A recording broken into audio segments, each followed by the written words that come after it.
જામનગર તાલુકાના સિક્કા ગામમાં રહેતી 8 વર્ષની માસૂમ બાળકી સાથે તેના જ કૌટુંબિક મામાએ શારીરિક અડપલા કર્યા બાદ બાળકીનું માથું દિવાલમાં પછાડી હત્યા નિપજાવ્યાની ઘટના અરેરાટી ફેલાઈ ગઈ છે। ત્યારે પોલીસે હત્યાના બનાવમાં તપાસ આરંભી હત્યાની ધરપકડ કરી હતી। જામનગર તાલુકાના સિક્કા ગામમાં રહેતી 8 વર્ષની માસૂમ બાળકી સાથે તેના જ કૌટુંબિક મામાએ શારીરિક અડપલા કર્યા બાદ બાળકીનું માથું દિવાલમાં પછાડી હત્યા નિપજાવ્યાની ઘટના અરેરાટી ફેલાઈ ગઈ છે।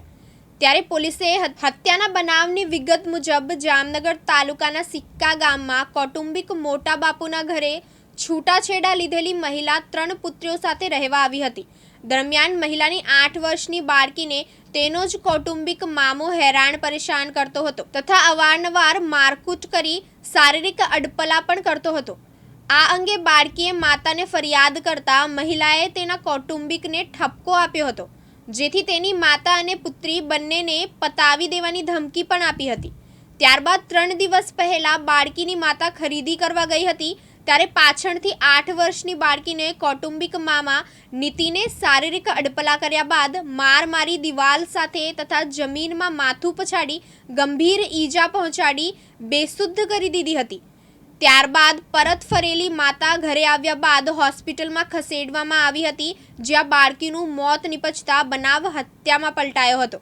બાળકીની હત્યાના બનાવ બાદ માતાની ફરિયાદના આધારે સિક્કા પોલીસે મૃતકના કૌટુંબિક મામા સામે હત્યા તેમજ પોક્સો હેઠળ ગુનો નોંધી ગણતરીના કલાકોમાં જ નીતિન ડોસાજી માણેક નામના હત્યારાની ધરપકડ કરી આગળની કાર્યવાહી હાથ ધરી હતી।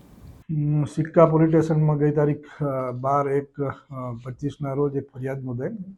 ફરિયાદની વિગતની અંદર 8 વર્ષની નાની દીકરીને શારીરિક અડપલા અને માર મારી અને દિવાલ સાથે અથડાવી ગંભીર ઇજાઓ કરી અને મોત નિપજાવેલાની હકીકત પોલીસની ફરિયાદમાં આપેલ, જેમાં વિગત એવી છે કે સિક્કા પોલીસ સ્ટેશન વિસ્તારમાં પ્રોપર સિક્કાની અંદર એક દીકરી જે છે એ એની મા અને એની બંને બીજી દીકરીઓ સાથે રહેતી હતી।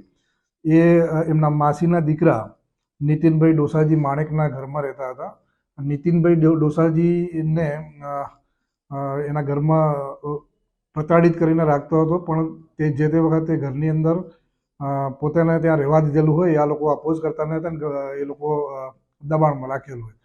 આ દીકરીને જે તે દિવસે કંઈક કપડામાં પેશાબ કર્યું એવી હકીકત હતી, જેના અનુસંધાને નીતિન આરોપી ગુસ્સે થઈ અને દીકરીને બે પગે પકડી અને દિવાલના ભાગે અથડાવેલ અને દીકરીએ અગાઉ એની માને નાની નાની હકીકતો જણાવી, તેમાં એના ગુપ્ત ભાગે ફિંગરિંગ કરેલાની હકીકત પણ દીકરીએ એની માને જણાવેલ જે તે વખતે।